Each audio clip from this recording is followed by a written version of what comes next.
Okay, hi. So I'm talking to Ted Leonhardt today, who is a basically a magnet in the Seattle creative community and had his own firm in Seattle for many years called the Leonhardt Group. How long was the Leonhardt Group in existence, Ted?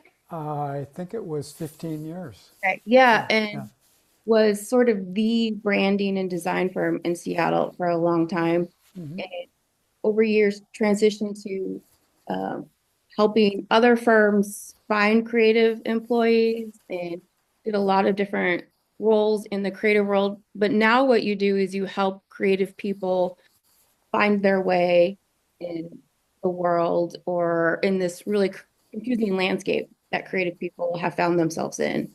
And you consult with them, you help them through all these sticky situations and problems that creative workers are finding themselves in these days. And you could probably describe better the type of consulting that you do. How would you describe your work? Thanks, Jessica. Yeah, yeah. Great intro. So basically, what I do is I have one-on-one conversations, Mhm. and I talk to individual, leaders, founders of, creative businesses. Typically, they're small businesses, 20 to 80 people, and then I have lots of clients who are just plain individual creatives. Mhm. And writers, designers, etc., Yeah, filmmakers, and so on. And fundamentally, it's my work is helping them understand what you need to do to survive. Number one, and then number two, thrive if possible, and succeed, and helping people just kind of understand the fundamentals of making it as a creative in this world. yeah. And it's been really hard to survive as a creative in this world, Yeah. always, but especially lately. Would that be fair to say? You think? Yes, yes, and no. I mean, Okay. because yes, we have turmoil right now, which is causing people who started their careers with one set of expectations, finding that the fundamentals of work today has changed and is in this changing moment. And Hmm. so we have to adjust to that change. And the reality is there's more opportunity. I believe there's more opportunity for creatives today than any time in history. Interesting. So that's one of the reasons I wanted to talk to you. And so it's interesting you frame it that way because you write a lot about trauma. I'm working on a book about trauma that I'm hoping to publish one of these days. As you know, big projects, they tend to go on and on and on, and it Yes, takes a while to finish them. But yes, one of the things that interests me about trauma is resilience, and that you don't wish you had the trauma. Trauma's not a good thing, but one of the things that comes out of it is this strength and this ability to see things from different perspectives. And so I guess I'm not, what is my question here? Do you see that creative people have a different kind of resilience than maybe non-creative well, brained people? my guess is this is we're talking about the whole human population fundamentally, Yes. and and the reality is that if the traumatic experiences when you are young, Yeah. if they don't kill you, they can make you stronger. Yeah. So if you survive it, you can be stronger. So Yeah. it's so we're not recommending trauma for children here. No, no. Yeah. And when you think of the kinds of trauma that happens in the world, the kind of trauma that I experienced was emotional trauma. Nobody Hmm. tried to kill me. I mean, I got Right. spanked and stuff, but you know what I Right. mean. Nobody was trying to kill me. So, you know, so so yes, you know, and yeah, and so what happens when you have trauma when you're young is that you are desperately trying to survive it. And so you're tapping into everything that you have at that time, which is not much because you're just Mhm. beginning. And you've only absorbed so much of what it is like to be a human. Yeah. And you are trying to survive whatever this is going on in your life. And that survival, that process trains you for this, for a professional world where there's lots of moving and changing stuff. And because what I find is that many of my clients, I mean, I have to say, I think most of my clients were trauma victims of some sort or other in their early life, as childhood. That's really Grew interesting. up extremely poor, or there was violence, or there was alcoholism or drug abuse, or lots of parental changes, Yeah. here, I'm here with an aunt, I'm here with an uncle, I'm here with a stranger, that kind of stuff. Hmm. And so I find that to be very, very common. Now, it may be because the people who are attracted to me, you know what I mean, who I Yeah. meet, or maybe is part of that, but it seems extremely common, Yeah. and it certainly makes sense because in the creative world, we're we're we're forever asking ourselves to do something different. We're hopping from this, we're hopping to that, we're doing this, we're thinking of that. Yeah, and we do get in periods of flow and so on, but we're forever. We don't. It's not like my job when I worked at Sears, which was wrapping packages. The package came down the chute, you got this, you got that, you put it together, you wrapped it, you did another one, you did another one, you did it all day. You were Right. standing on your feet were tired, and then you went home, and if you were grown up in those days, you drank, you know, Yeah. because it Yeah. was so fucking boring. Right. So, Right. yeah, but our jobs are, what you and I have done over the course of our careers is not like that at all. No, Yeah. you need to be tapped into your feelings to Oh do that God. well. Yeah, and we're forever tapping into our feelings to do our work. Yeah. So, Which I think it's so interesting. One of your most popular pieces I noticed on your Substack is one, it's called Becoming Everything Changed. And yeah, I'll link to it in the video underneath the video here. yeah. You write about your divorce in very personal terms, which could not have been easy to write about and could not have been easy to post about.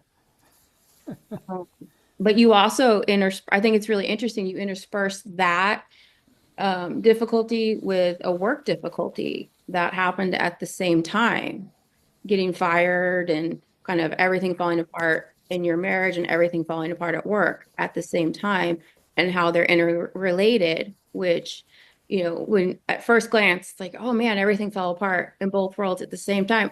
But of course they did, right? Because that's how life works. Exactly. Of course it all fell Exactly. apart at the same time because yeah, because you were a mess personally and you're going to be a mess at work. That's what I mean, I think we like to have this facade of no, there are no emotions at work and we can be perfect robots and we can fit the corporate script. But that's a big lie we tell ourselves. That is not how human beings work. No. And maybe it's just those of us who are in creative fields who don't put those masks up very well. But there's an awful lot of us who are not good at that. Well, The but emotions we, out of yeah, everything. but we humans develop personas, Okay. and and it's a good thing because it's how we behave in our polite professional society. We Hmm. use our persona to help us navigate that. We Hmm. get haircuts, we wear clothes, you know what I mean? We do what we do to project a persona that we feel will be successful with other humans in the world that we Hmm. live in. And so we forget sometimes that the persona isn't real and we can rely on it too much. Yeah. And then when it falls apart, we're all of a sudden stuck with the reality of things which existed all along, but we kind of kept it distant with our careful presentation of ourselves to the world. And yours came crashing down Oh God, yeah, yeah, moment. yeah. And people really seem to resonate with that piece, Yeah, I especially. got a lot of readers really liked that piece, Yeah. and frankly, it was the only piece where I got negative stuff on. Oh, you did. Yeah, Oh, isn't Be- that interesting? well, people who knew my wife, who loved her, you Oh, know, yeah. and the woman who was her best woman at our marriage was deeply hurt by that piece. Really? Sure, because she Yeah. loved Judy and she felt close to her, and so of course she reacted that way. Oh. Yeah, so you know, I, when she posted on Facebook, about it, and Hmm. I gave her a heart because I understood it. Hmm. You know, It's so hard because it's your story to share, but yeah, you don't want to hurt the other people involved. Yeah. right? Yeah, yeah, Hmm. yeah. Do So, was it hard for you? Did you have a moment when you posted that? Was it hard for you, or kind of they talk about the vulnerability hangover? Did you feel that one when you posted that piece? oh God, yes, I was really Yeah. nervous about that piece. Yeah, Hmm. yeah, and Yeah. I had never written. I had resisted writing that story for years because I was afraid of how people would see it. Hmm. Yeah. Did you hear from people who had positive Oh God, response? everybody was positive. Yeah, yeah, Yeah, yeah, that's great. yeah, Yeah. yeah. Yeah, I mean, I thought that one was, I found that one real, I didn't know anybody involved in that one besides you, Right, obviously, because I met you right, years later, years after that. But right, I really thought it was powerful because it does break down that facade of, right, our emotions have nothing to do with our work life. right. And I'm always really interested in that, Yeah, exploring that line of, yeah, we want to be professional when we're at work, but right. we are We're emotional people. we're emotional beings. We're That's right. human. Yeah. Yeah, yeah. Hmm. We're animals. Robin likes to say to me, "We're all just little animals." Yeah. Yeah. It's so true. Yeah, Yeah. yeah. Yeah. And Robin if you don't mind me sharing, she's a Jungian psychologist. So it's Yes, very, yeah, very Jungian of her. Yeah. yes. So I mean, I guess you've kind of answered this, but what interests you about sharing your trauma with people? Oh, I think, well, first of all, I have learned that I just love telling stories. Mm. So there's that. So there's the ego, there's the great gratification of being able to tell a good story.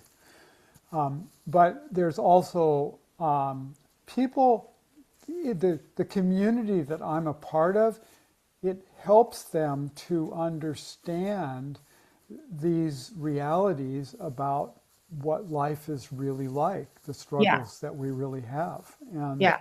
and and so so telling my story gives them a chance to examine their own stories. That's the way I like to think about it. You That's see, really, I'm madly working on this, finishing up this book, the first edition of this book that I'm Mhm. working on, and my hope is that by me telling detailed stories of my childhood will help them tap into their own childhood with reality and think about how it has shaped them as adult people in the world making their way in the world, because that's what I'm trying to show. This is what the little boy was like and what was kind of going on here. And as he got older, these are the things that happened and so on. And here's how he is now understanding it. So I did not know that I had developed an ability to read the room. I didn't know that. I just used it. You see, right. and so all of a sudden I found I was good in getting new business. Right. Well, because I was listening to the clients and empathetically engaging with them, and so they felt heard, and they hired me.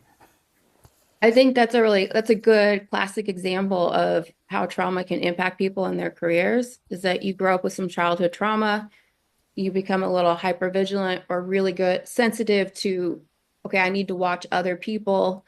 And then you grow up later, you're really good at negotiation because you get into a negotiating situation and you're somebody who can see, oh, that person's open to me pushing a little bit more because you just have those senses from your childhood. Right. So it was survival as a Mhm. child, and now I think of it as attunement as an adult. So the Mm, word I like to use now is attunement. So in effect, what we become, what it enables is the possibility of becoming attuned to the human system that's around us. right. Yeah. And so it's not, again, it's not that you would wish to have had the trauma, but you can pull some good strengths out of it as you Exactly. grow up. Yeah. Exactly. Yeah. And it almost helps, for me at least, it almost helps manage the trauma to think of, oh, but there are some strengths I have that Right. maybe people who didn't have the trauma have. Right. Yeah. And then there's also weaknesses. Oh, sure. And so, one of the things that I need to write more about is the downside and how you kind of gradually can deal with the downside of that experience because you don't come out of this like a superhero able to deal with everything perfectly. You come out of it with these particular strengths maybe, Yeah. but you also have some baggage of weaknesses that Oh, you sure. that you can then begin to deal with. Yeah. Yeah. That I think that sounds like really interesting territory. Yeah. So, Yeah. so and okay, so here we are in this world with these new technologies that are so wonderfully helpful. I mean, I happen Mhm. to just love the help I get from artificial intelligence. Mhm. And with my clients, what I'm seeing, what I am coming to believe, is that the organizations of in the future that will be successful will be those where there is real safety for the people who work there. So Mm, people who feel safe inside of the workplace, they will do the best work. They will take the creative risks, if you will, because they know that if it doesn't go well, they're not going to be shamed and blamed by the system that they're working in. right. And so I believe that the artificial intelligence, which takes more and more of the linear work away and work that can be done by physical robots, in fact, Mhm. will result in the people who will be successful in that new world will be the people who are most attuned to the human system and the interactions with others within groups, and the workplace is a group, uh, where you can both do individual work and then you can also do collaborative work with others for a result that gives you the livelihood to make a living. Yeah, that totally makes sense. Have Yeah. you seen any examples of that being done well? Yeah, I have. I can't say who these clients are, No, but but yes, I have. Yes, I can you have. share like types Yeah. of processes that people have done that Types of what? I didn't catch that. like types of processes that are being done well? Oh, yes. Firms that focus as much on their cultural health and well-being, as Mhm. well as the work that they do for money for clients, Sure. are the most successful. Sure. That totally makes sense. So Yeah, because they are spending fulfill. time every day, every week, focusing on projects that are internal projects only, that are about building the firm and building their own culture. Yeah, that absolutely makes sense because so many people feel when you say the word AI, they automatically feel like their job's at stake. Right. So And it's hard to even you think about how to use the tools to optimize your processes because you're instantly on guard and worried about losing your job once you start pulling AI into your work. right. Yeah. But if you pull AI into your work to help in your creative work, what you're doing is you're using AI as a place to bounce off ideas, Hmm. to do parts of the project that you're not as good at yourself, Yeah. you write a draft and you drop it into AI Yeah. and see what kind of response you get.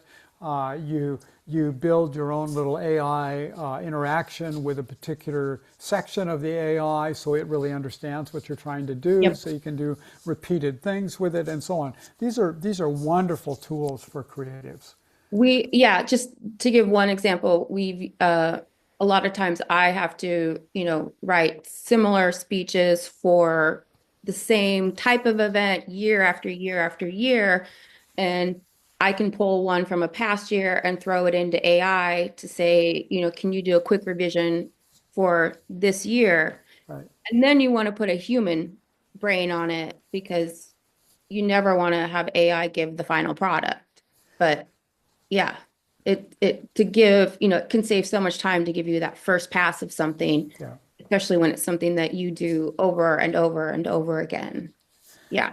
And of course, learning how to best use the tool is using these tools is really important. Yeah.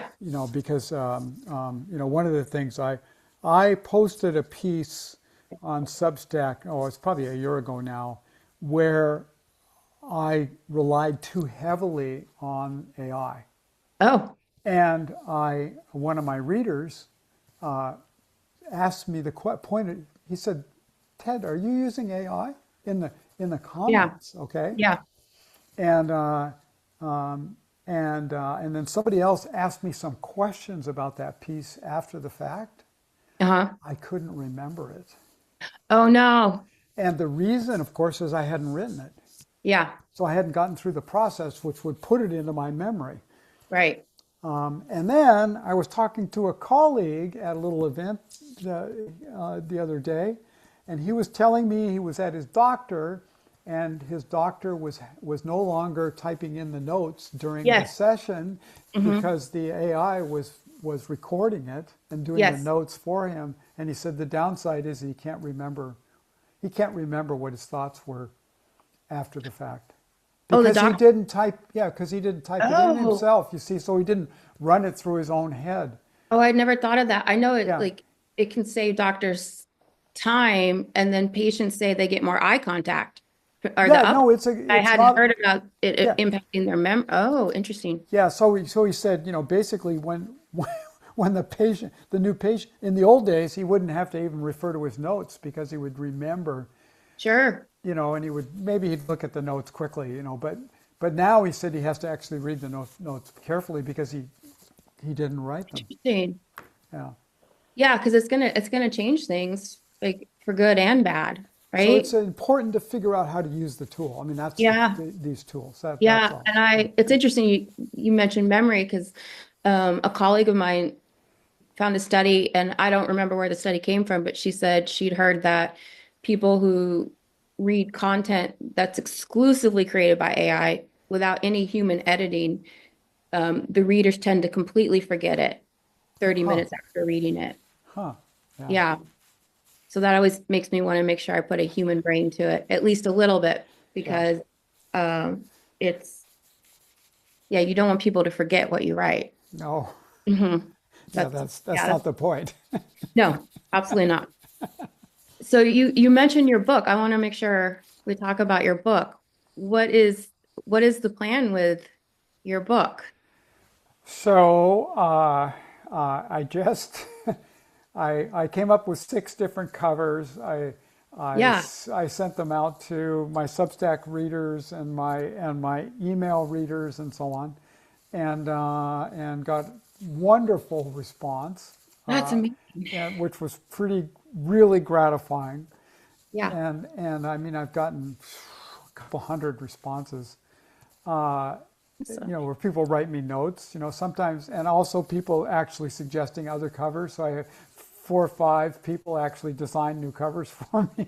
oh, that's great. Very sweet. That's so fun. And anyway, so I have uh, I have sent the interior of my book off to the printer, and Okay. now and the next thing I'm going to do is going to send the cover off after I make a decision, That's great. and then I will get 25 copies. Hmm. So I'm only printing 25 this first time. Okay. and I'm going to use those 25 to try and get endorsements. So I'm Okay. so I'm hoping to get endorsements from people that have a media presence of some sort. Oh, that's a great plan. Yeah, so I'm hoping to get endorsements both in the mental health area Yeah. and trauma and adoption people and so on, and other therapists that are kind of interested where it overlaps. Sure. And then I'm hoping to get endorsements in the design area also. So Okay. I would use those 25 copies to send to those people and to solicit endorsements. And then if I get endorsements, I will get endorsements. This is a Yeah. question of who. And Right. and then I will put those endorsements on the book because it has none on it now. Right. And then I will print the second round. Oh, that's exciting. Yeah, so that'll be a few months away probably. Okay. Yeah, because I won't get these 25 copies until, I don't know, a week and I think kind of in like 2 weeks. I think I'll get the 25 copies if I can get the cover in soon enough. And Okay. then and then I'm going to an event called the Chuckanut Writers Conference, which is put on by Village Books here in Bellingham. And I have meetings with two different literary agents. Oh, that's great. And so I will have a hard copy of my book, and I'll have be ready to say what I say about the book and see if I can get some interest from the traditional publishing world. That's amazing. Yeah, so we'll see, if Yep. that happens or not. You know, I, I'm, I'm strongly oriented to self-publishing at the moment because of the amount Yeah. of personal control I'll have over it. Yeah. But if I could get a mainstream publisher, big time mainstream publisher, it might be worth it to give up some of that control. So I just have to wait. Yeah. I just have to weigh that. Oh, well, I'll be really curious to watch your publishing process. Yeah. So I will. My intent is to write a synopsis of what people said about the covers, Okay. and over the next few days, and putting that out there, Yeah. and then of course the other thing that's happened is I've realized that I need to add some chapters to my book that I didn't include. Some I have not written yet, Okay. and both on the childhood end and on the professional end, I have a whole bunch of ideas that, of course, come up since I put the Yeah. guts of the book together. Yeah. I'm in a workshop right now with a writer who used to work for This American Life. Stephanie Fu, she wrote a Oh, book. cool. Yeah, wow. Yeah. And she's a genius at narrative structure. Uh-huh. And of course, I have ideas. Oh, my light went on. I have ideas on revision of the structure of the book now, of course. So I can identify with you needing to add new chapters Yeah, because there's always revisions to do, right? yeah, yeah. Yeah.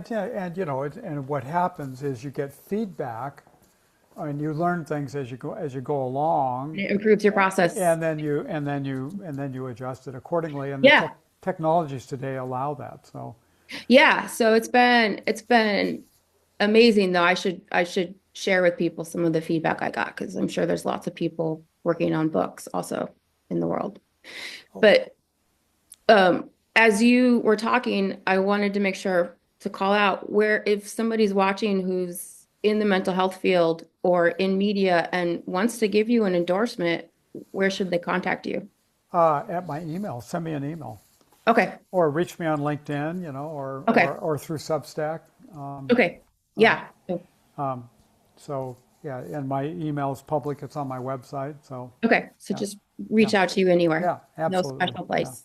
yeah. Okay. Great. Um, yeah, so this is very exciting. I can't wait to see your book come together. Thank you. Yeah. I think those are all my questions. What else should I have asked that I didn't ask? Is there anything Oh, you want to make sure gosh. to talk about?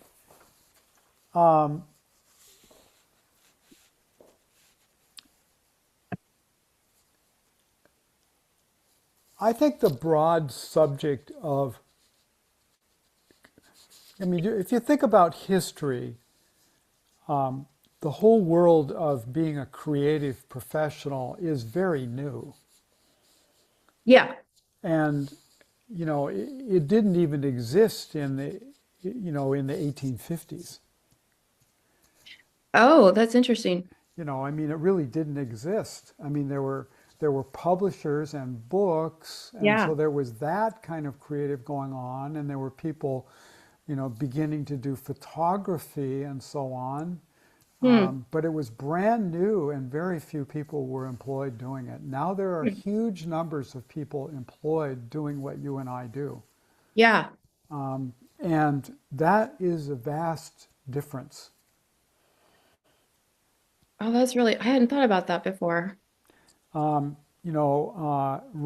Loewy, who's one of my design heroes, he designed the cold spot refrigerator for Sears.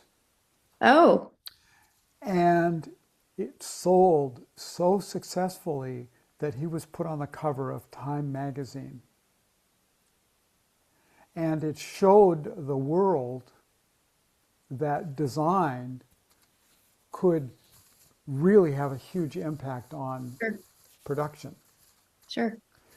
And of course, how did Raymond Loewy design the refrigerator? Well, he and his design team talked to lots of people who used refrigerators, mostly women, Mhm.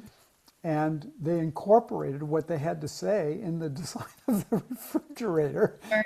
and they made it beautiful in the design styles of those times.